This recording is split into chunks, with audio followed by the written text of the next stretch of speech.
dikasihi Tuhan. Shalom. Ada sukacita, amin. Amin. Haleluya. Kita datang di tempat ini, kita berkumpul untuk memuji, meninggikan nama Tuhan. Terlebih mendengarkan firman Tuhan. Mari kita persiapkan hati pikiran kita untuk datang kepada Tuhan. Kita berdoa, terima kasih Tuhan buat siang hari yang indah ini Tuhan. Kami datang di hadapan-Mu Tuhan. Kami datang untuk memuji, meninggikan nama Tuhan. Kami bersukacita di dalam Tuhan. Karena sukacita kami nyata di dalam Engkau. Terima kasih Tuhan. Dalam nama Tuhan Yesus, haleluya, amin. Sekali lagi shalom. Shalom. Haleluya, mari sedang bangkit berdiri. Kita mau bersukacita meninggikan nama Tuhan. Karena kasih Tuhan tiada terukur dalam hidup kita.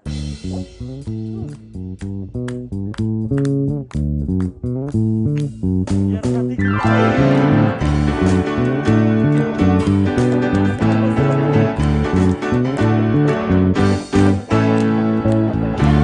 terukur besar kasih setiamu Tuhan.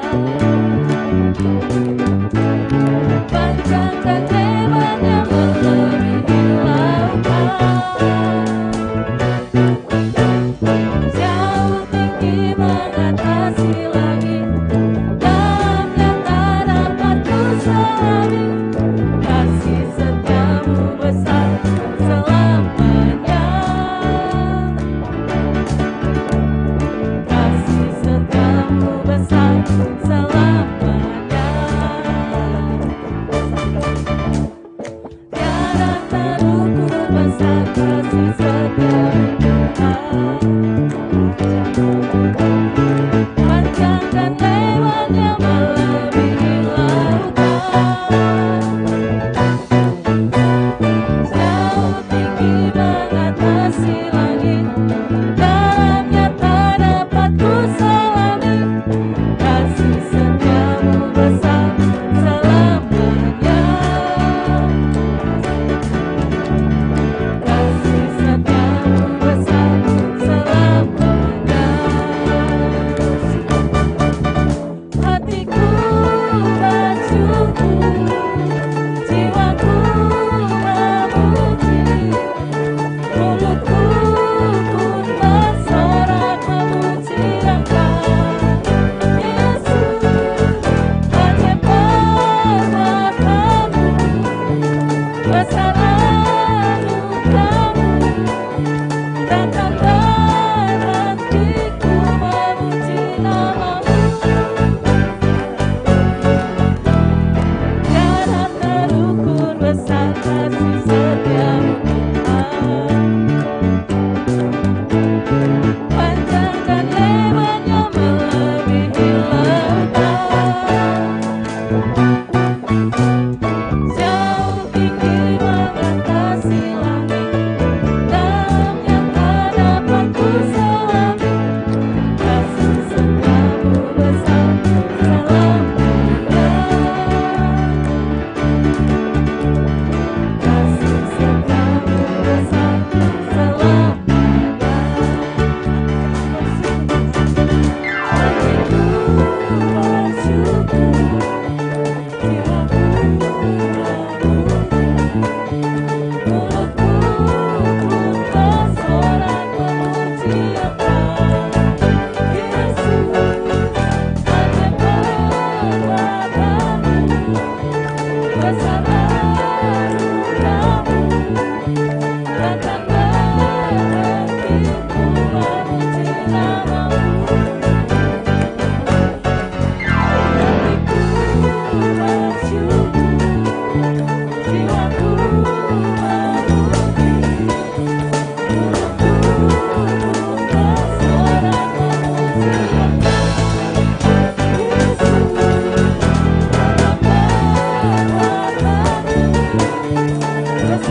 Tuhan, amin. Amin. Karena Tuhan baik dalam hidup kita, maka kita bersuka cita meninggikan nama Tuhan. Haleluya.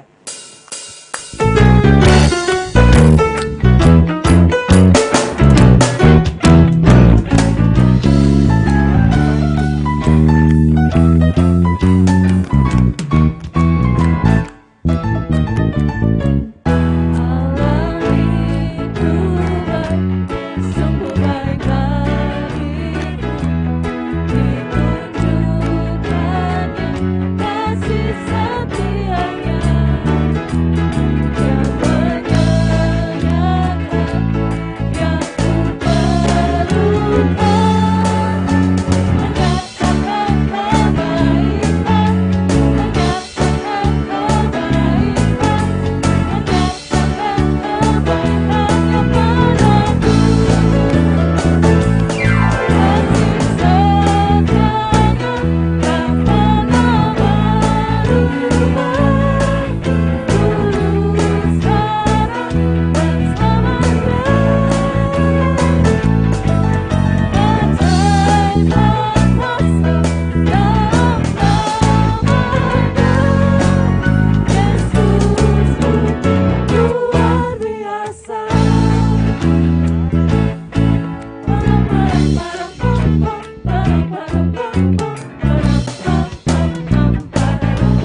telah ku terima,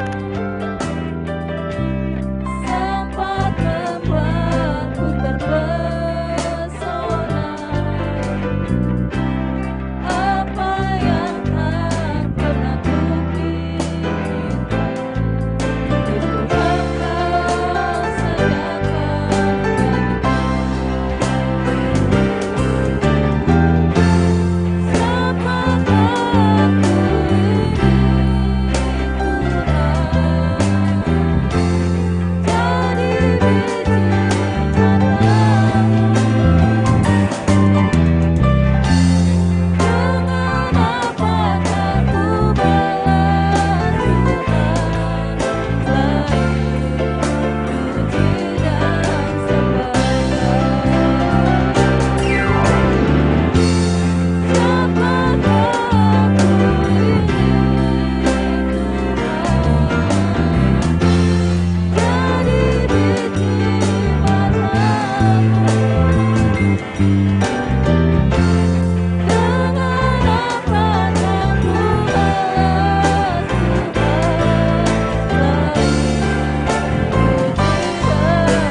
semakin lebih lagi memuji, meninggikan nama Tuhan.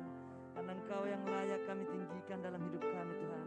Engkau terlalu baik, teramat baik dalam hidup kami Tuhan. Yang kami rasakan setiap saat Tuhan. Pertolongan-Mu Tuhan nyata dalam hidup kami. Apa yang baik, sebentar lagi Tuhan kami akan mendengarkan firman-Mu. Tuhan berkati hamba-Mu Yohanes yang akan menyampaikan firman-Mu. Terlebih kami Tuhan yang mendengarkan firman-Mu, Roh Kudus yang menuntun kami supaya kami dapat mengerti terlebih melakukan firman-Mu. Terima kasih Bapa yang baik, kami sambut firman-Mu dalam nama Tuhan Yesus, haleluya, amin.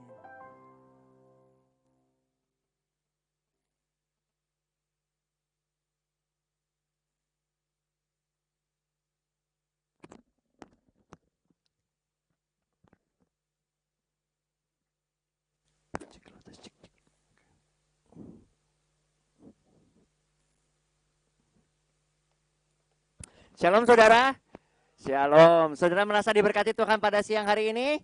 Amin. Ya saudara, walaupun cuacanya mendung tetapi kita tahu bahwa cahaya kemuliaan Tuhan ada di tempat ini. Amin. Karena firman Tuhan berkata bahwa 2-3 orang berkumpul dalam nama Tuhan, Tuhan Yesus itu hadir. Dan apapun yang kita minta dalam nama Tuhan, Tuhan akan memberikan supaya nama Bapa dipermuliakan. Ya, hari ini kita akan membahas sebuah tema yang berjudul Eternal Encouragement, yang artinya penghiburan yang kekal. Kenapa saudara kita membahas ini? Belakangan ini kalau kita lihat saudara di media, entah itu baik media sosial ataupun berita, banyak sekali hal yang terjadi dalam dunia ini. Nggak hanya di negara kita tetapi di banyak negara. Dan kalau kita melihat bagaimana banyak orang yang membutuhkan penghiburan. Kenapa saudara? Karena banyak orang yang hidup dalam permasalahan, memiliki kekecewaan, kelelahan, atau kehilangan seseorang yang mereka kasihi. Nah, kita akan melihat saudara, penghiburan ini biasanya atau siapakah yang memerlukan penghiburan? Yang pertama pastinya orang yang berduka cita. Nah, kalau kita lihat di dalam kitab Matius 5 ayat yang keempat, Tuhan Yesus berkata, berbahagialah orang yang berduka cita karena mereka akan dihibur. Seseorang yang membutuhkan obat itu adalah seseorang yang sakit. Seseorang yang membutuhkan penghiburan adalah mereka yang memiliki kesedihan atau duka cita. Dan Tuhan Yesus menyatakan, berbahagialah orang yang berduka cita karena mereka akan dihibur. Nanti kita akan melihat penghiburan yang seperti apa yang akan kita miliki. Yang kedua, saudara, orang yang memiliki beban yang berat. Permasalahan yang sangat pelik, saudara. Dan orang yang merasa letih. Terkadang, saudara, ketika permasalahan itu datang, kita masih merasa kuat. Tetapi ketika permasalahan itu belum selesai, ada masalah baru lagi. Setelah itu masalah baru lagi, masalah baru lagi. Orang terkadang ketika dia tidak memiliki Tuhan, mereka merasa apa, saudara? Letih. Dan gak banyak, saudara, orang yang menghabiskan nyawanya karena merasa lelah. Saya belum lama ngelihat di berita, saudara. Saya lupa nama kotanya, saudara bisa cari di YouTube, banyak itu. Salah satu anak SD yang dia itu menghabisi dirinya atau bunuh diri ya, karena tidak bisa beli pensil. Tahu ya, saudara ya? Karena dia sudah meminta ke mamahnya berkali-kali, tetapi lelah. Kenapa? Karena tidak kunjung dapat. Akhirnya dia menghabisi nyawanya. Nah, kalau yang ketiga, saudara, kita akan melihat, yang kedua tadi kita akan melihat bagaimana Tuhan Yesus sendiri berkata di dalam Matius yang ke-11 ayat yang ke-28. Ini merupakan sebuah tawaran yang Tuhan Yesus berikan kepada orang yang merasa lelah dan memiliki beban yang berat. Marilah kepadaku semua yang letih, lesu, dan berbeban berat. Aku akan memberikan kelegaan kepadamu. Orang yang tidak memiliki Kristus, saudara, mereka tidak bisa memiliki hal ini. Kenapa, saudara? Karena mereka tidak memiliki pengharapan yang pasti. Yang ketiga, saudara, adalah orang yang tertindas dan yang terluka. Kalau yang tadi pertama, kita lihat orang yang berduka cita. Yang kedua, orang yang letih lesu dan berbeban berat. Yang ketiga adalah orang yang tertindas dan yang terluka. Ayatnya di mana, saudara? Saudara bisa lihat kutipan dari Mazmur 147 ayat 3.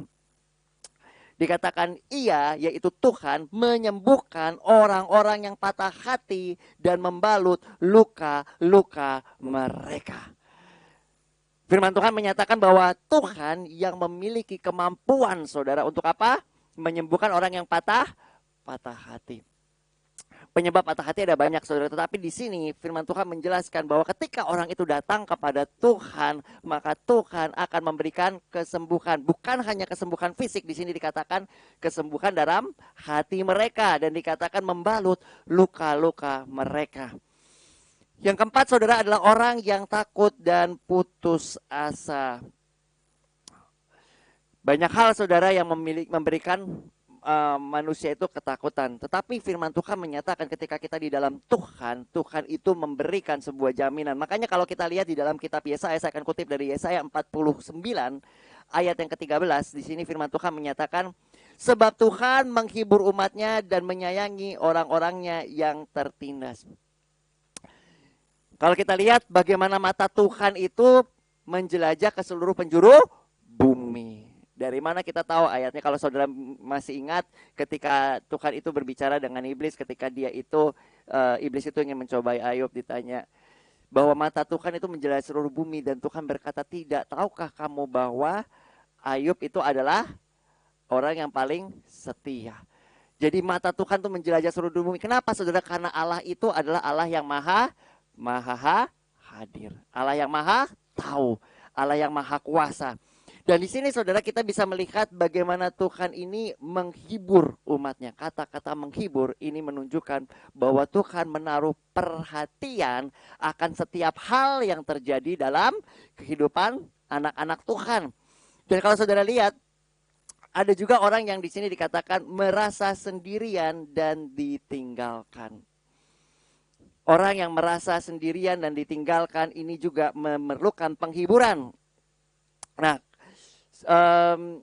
kalau misalnya saudara lihat, saya tadi pagi coba lihat lagi ada sebuah video, saudara. Ini seorang wanita yang dia ini sekitar beberapa jam, 12 jam kalau nggak salah, 12 jam sebelum dia itu meninggal atau mau bunuh diri gitu ya. Dia itu memiliki senyuman, tetapi senyuman itu tidak berasal karena dia bahagia, karena dia bahagia karena permasalahannya selesai, bukan saudara. Tetapi dia merasa bahagia karena dia tahu bahwa kesengsaraan itu akan berakhir ketika apa? Ketika dia bunuh diri. Ini orang yang putus asa, yang tidak mengenal bahwa dia bisa memiliki pengharapan di dalam Tuhan. Firman Tuhan menyatakan saudara, bahwa ketika dia merasa sendirian, dia merasa bahwa tidak ada seseorang pun yang peduli dengan aku, dan dia akhirnya menghabisi nyawanya. Ini kalau kita mau lihat di dalam Mazmur 27 ayat yang 10, Tuhan ini memberikan sebuah penghiburan kepada orang yang merasa sendirian dan ditinggalkan. Dikatakan, sekalipun ayahku dan ibuku meninggalkan aku, namun Tuhan menyambut aku.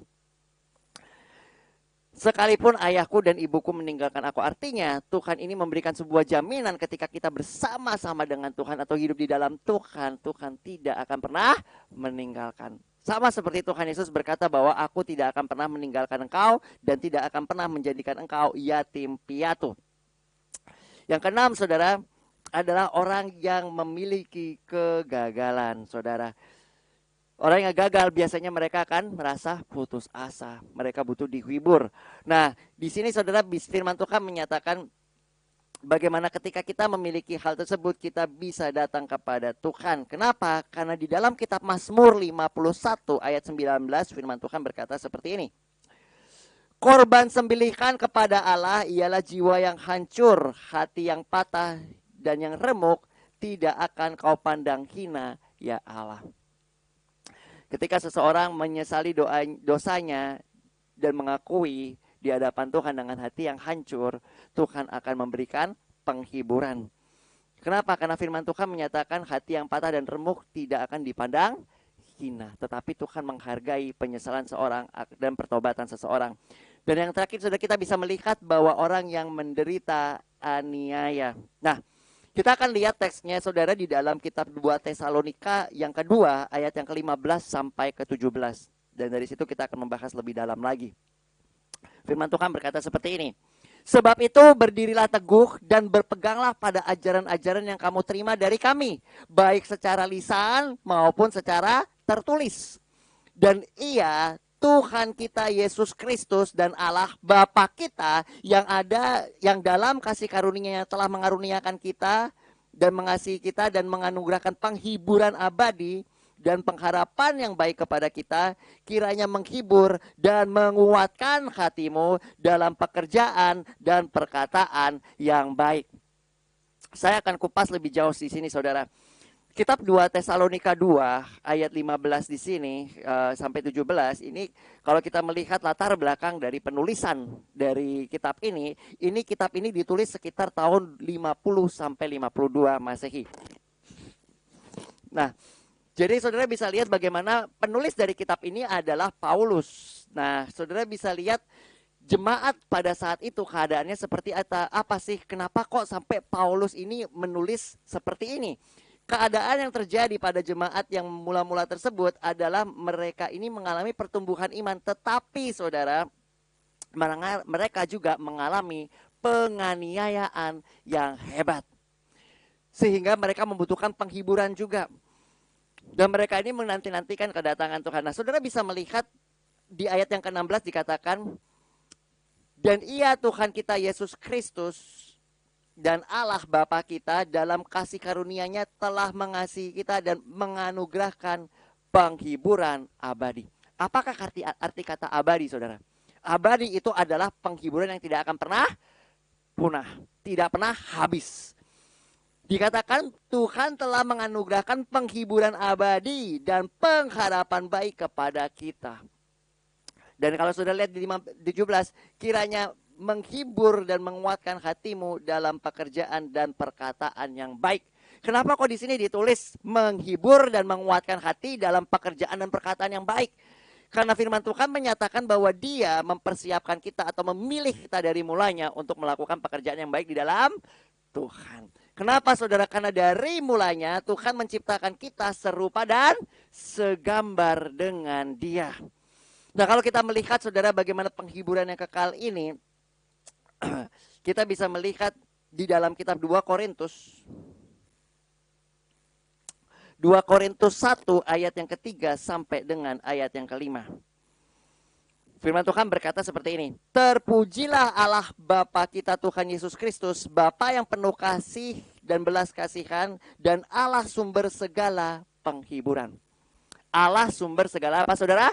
Penghiburan. Ayat 4, yang menghibur kami dalam segala penderitaan kami, sehingga kami sanggup menghibur mereka yang berada dalam bermacam-macam penderitaan, dengan penghiburan yang telah kami terima sendiri dari Allah, sebab sama seperti kami mendapat bagian berlimpah-limpah dalam kesengsaraan Kristus, demikian pula lah oleh Kristus kami menerima penghiburan yang berlimpah-limpah. Seperti tadi dikatakan, orang yang membutuhkan obat atau dokter atau tabib lah adalah orang yang sakit. Orang yang membutuhkan penghiburan itu adalah orang yang dalam kesengsaraan. Dan di sini dikatakan semakin besar kesengsaraan itu, semakin besar apa saudara? Penghiburan yang diterima. Ada hal yang menarik saudara, dikatakan di sini kalau saudara lihat ayat yang sebelumnya, supaya kita ini kaya akan perbuatan yang baik, dan di sini dikatakan sehingga kami sanggup menghibur mereka yang berada dalam bermacam-macam penderitaan dengan penghiburan yang kami terima. Kami terima sendiri dari siapa saudara? Dari Allah. Jadi Tuhan di sini mau menyatakan bagaimana ketika kita di dalam Dia merupakan sumber daripada penghiburan kita, sumber sukacita. Nah, kita akan lanjut saudara, bagaimana di dalam kitab Yeremia 31 ayat 1 sampai ke 3 ini memberikan sebuah fondasi dalam kehidupan kita, bahwa kita ini merupakan anak-anak atau umat yang dikasihi oleh Tuhan, dan kasih Tuhan itu adalah kekal. Sama seperti tadi dikatakan penghiburan yang abadi, dan di sini Tuhan menyatakan kasihnya yang kekal di dalam kitab Yeremia 31 ayat 1 sampai ke 3.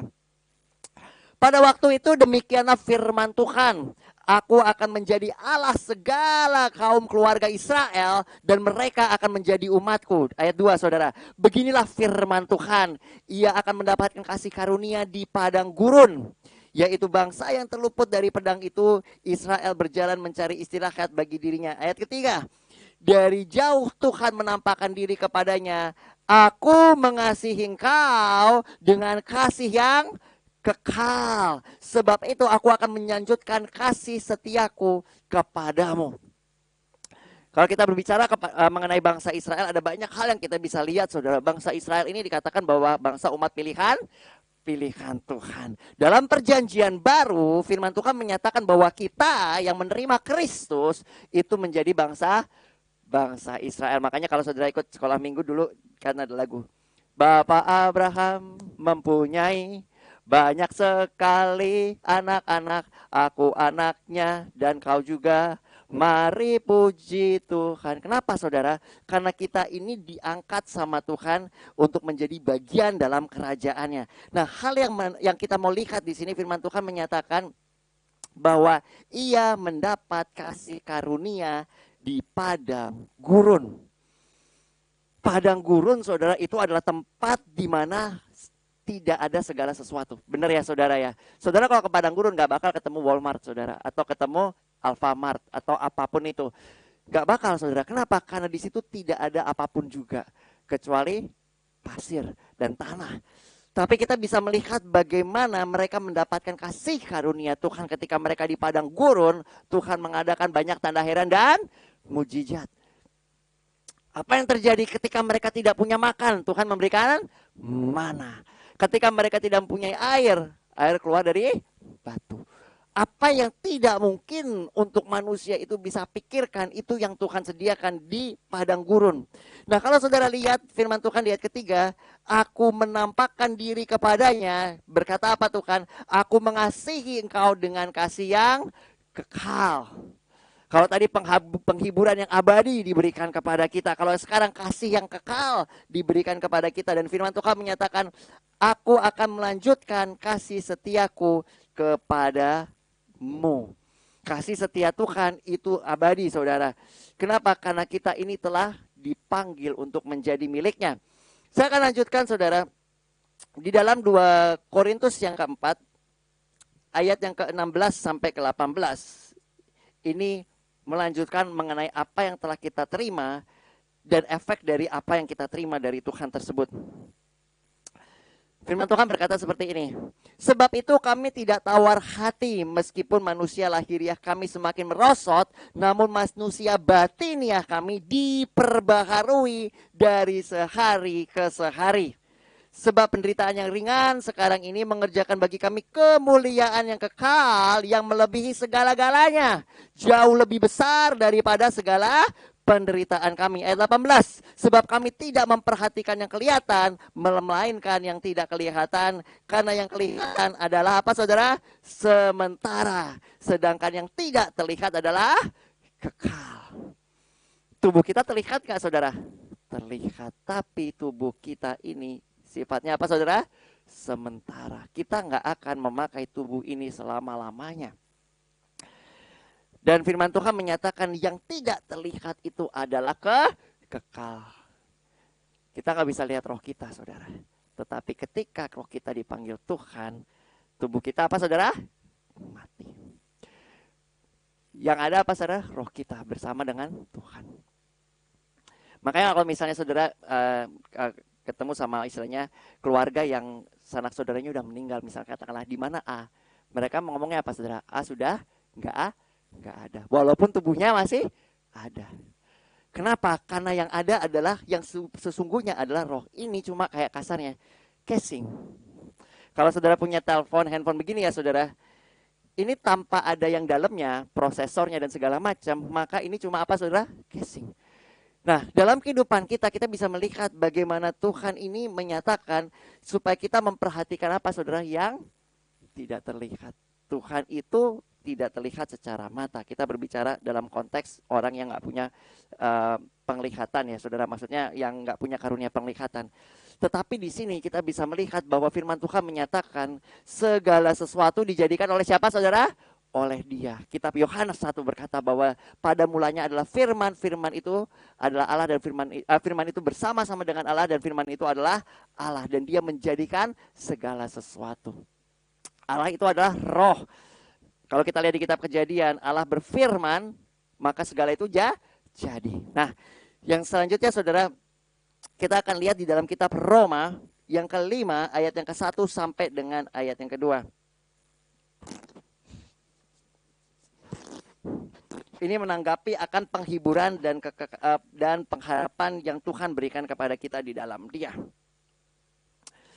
Firman Tuhan di sini menyatakan di Roma 5 ayat 1 sampai 2, sebab itu kita yang dibenarkan oleh karena iman kita hidup dalam damai sejahtera dengan Allah oleh karena Tuhan kita Yesus Kristus. Ayat 2. Oleh Dia kita juga beroleh jalan masuk oleh iman kepada kasih karunia. Di dalam kasih karunia ini kita berdiri dan bermegah dalam pengharapan akan menerima kemuliaan Allah. Saya kasih sebuah ilustrasi ya saudara ya. Ketika ada seseorang anak yang malas belajar katakanlah ya. Biasanya orang tuanya akan ngapain saudara? Iming-imingin hadiah, betul nggak?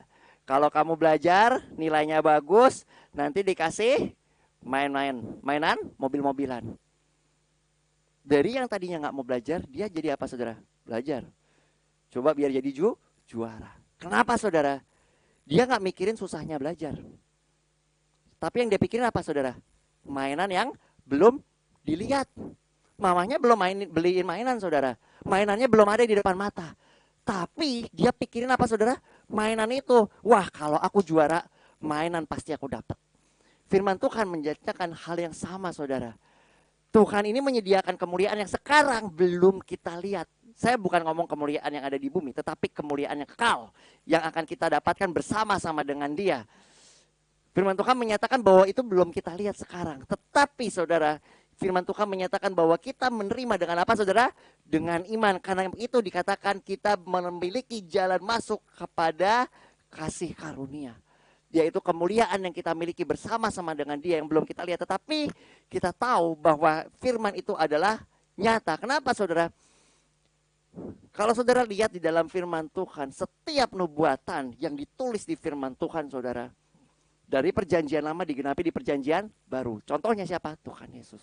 Dan kalau saudara lihat kitab yang kita bisa lihat sekarang ini terjadi adalah di kitab Wahyu. Apa yang ditulis di Wahyu, saudara, sudah banyak sekali yang sedang digenapi. Artinya saudara, firman ini menyatakan kebenaran. Dan landasan kepercayaan kita adalah bagaimana kita akan menerima. Kenapa saudara? Karena Tuhan Yesus itu sudah dibangkitkan. Untuk menutup saya akan bacakan dari kitab 1 Korintus 15. Ini menjadi landasan iman percaya kita. 1 Korintus 15 ayat 18 sampai dengan 28. Sebab jika benar orang mati tidak dibangkitkan, maka Kristus juga tidak dibangkitkan. Dan jika Kristus tidak dibangkitkan, maka sia-sialah kepercayaan kamu dan kamu masih hidup dalam dosamu. 18. Demikianlah binasa juga orang-orang yang mati dalam Kristus. Jikalau kita hanya dalam hidup ini menaruh pengharapan pada Kristus, maka kita adalah orang-orang malang, yang paling malang dari segala manusia. Ayat 20 saudara. Tetapi yang benar ialah bahwa Kristus telah dibangkitkan dari antara orang mati sebagai yang sulung dari orang-orang yang telah meninggal. Sebab sama seperti maut datang kepada satu orang, demikian juga kebangkitan daripada orang-orang mati datang karena satu orang manusia. 22. Karena sama seperti semua orang mati dalam persekutuan dengan Adam, demikian pula semua orang akan dihidupkan kembali dalam persekutuan dengan Kristus. Ini mesti kita garis bawahin saudara. Semua orang akan dihidupkan kembali dalam apa saudara? Persekutuan dengan siapa? Dengan Kristus. Nah, dikatakan di sini di ayat 23, tetapi tiap-tiap orang menurut urutannya. Kristus sebagai buah sulung, sesudah itu mereka yang menjadi miliknya, yaitu kita semua, pada waktu kedatangannya. 24. Kemudian tiba kesudahnya, yaitu bila mana ia menyerahkan kerajaan kepada Allah Bapa, sesudah ia membinasakan segala pemerintahan, kekuasaan, dan kekuatan. 25. Karena ia harus memegang segala pemerintahan sebagai raja, sampai Allah meletakkan semua musuhnya di bawah kakinya. 26. Musuh yang terakhir yang dibinasakan ialah maut. Sebab segala sesuatu ia telah taklukkan di bawah kakinya. Tetapi kalau dikatakan bahwa segala sesuatu telah ditaklukkan, maka teranglah bahwa ia sendiri yang menaklukkan segala sesuatu di bawah kaki Kristus. Itu tidak termasuk di dalamnya. Tetapi kalau ada sesuatu yang telah ditaklukkan di bawah Kristus, maka ia sendiri sebagai anak akan menaklukkan dirinya di bawah dia yang telah menaklukkan segala sesuatu di bawahnya, supaya Allah menjadi semua di dalam semua. Hal yang menarik saudara, dikatakan segala sesuatu ditaklukkan di mana saudara? Bawah kakinya. Pertanyaan saya, siapakah kita ini? Tubuhnya Kristus. Kalau saya bilang segala sesuatu telah ditaklukkan di bawah kaki saya, berarti ada di bawah saya juga, yang adalah tubuh. Kita dibilang firman Tuhan segala sesuatu ditaklukkan di bawah kakinya. Dia adalah apa saudara?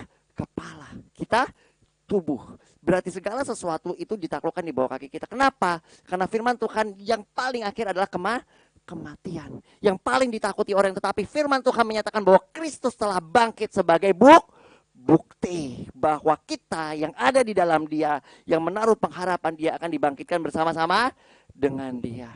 Saya undang saudara untuk pemusik dan singer maju. Kita akan menyanyikan satu lagu penyembahan.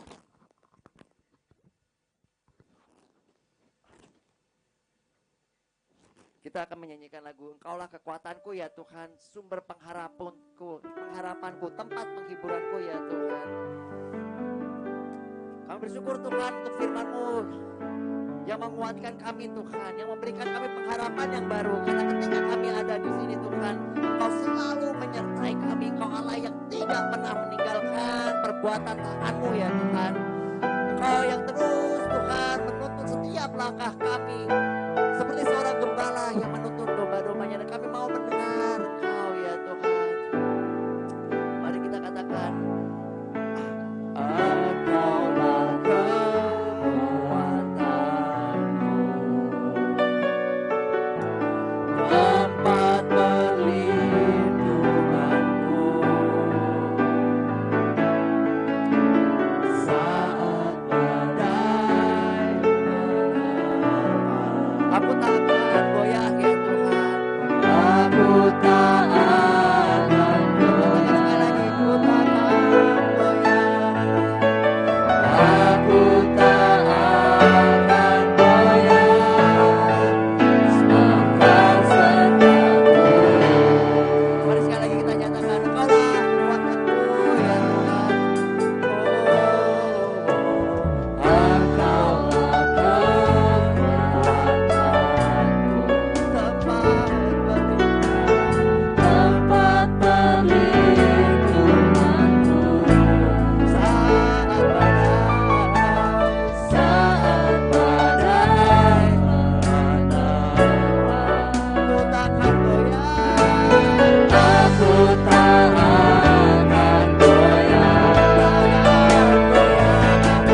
kekuatan kami, tempat penghiburan kami ya Tuhan, batu karang kami Tuhan, benteng kami yang teguh Tuhan, tempat perlindungan kami di mana kami ada di dalam Engkau dan Engkau ada di dalam kami, supaya kami memandang Engkau dalam kehidupan kami, memandang akan apa yang telah Engkau sediakan bagi kami ya Tuhan, yaitu kemuliaan yang bersama-sama dengan Engkau, dan sekarang kami berjalan bersama-sama dengan Engkau, supaya semakin hari kami semakin disempurnakan di dalam Engkau ya Tuhan, semakin hari semakin kami menjadi gambar-Mu ya Tuhan, menjadi cerminan dari Engkau ya Tuhan, supaya melalui kehidupan kami nama-Mu dapat dipermuliakan. Terima kasih Tuhan Yesus. Hanya di dalam nama Tuhan Yesus Kristus kami berdoa dan mengucap syukur. Haleluya. Amin.